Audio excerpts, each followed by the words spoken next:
Ոտքի Հայաստան շարժումը էլեկտրաէներգիայի սակագնի բարձրացման որոշման դեմ հերթական ակցիան սկսեց կառավարության շենքի առջև նստելով։ Ոստիկանությունը խոչընդոտեց ակտիվիստների քայլերը։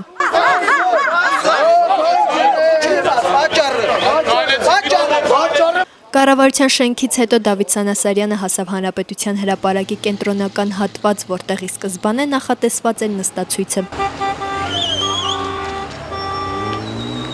Այս ակցիայի ավարտից հետո նախաձեռնության անդամ Անդրեաս Ղուկասյանը նշեց, որ փորձելու են ոստիկանության միջոցով իրենց վերնախավին հորդորեն, որպեսզի նստացույցը թույլատրեն իրականացնել հրապարակի կենտրոնական հատվածում։ Եթե օգոստոսի 1-ին նորից եմ կրկնում, պարզվի, որ Սերժ Սարգսյանը խաբեբա է եւ խաբել է բոլորին ասելով, որ բնակչությունը չի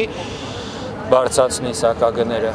Իմ կարծիքով մեր հանրության մեջ կառաջանա ինչ-որ մի նոր իրավիճակ։ Իդեպ նախաձեռնության անդամներն այս պաստառների միջոցով իրենց խոսքը փոխանցում են կառավարության անդամներին։ Իսկ երեկվա ակցիայի ընթացքում Դավիթ Սանասարյանին հիվանդանոց տեղափոխելու պատճառը ոստիկանության կողմից բռնություն գործադրելն էր, ասում է Դավիթ Սանասարյանը, ով անիմաստ է համարում որևէ բողոք ներկայացնելը։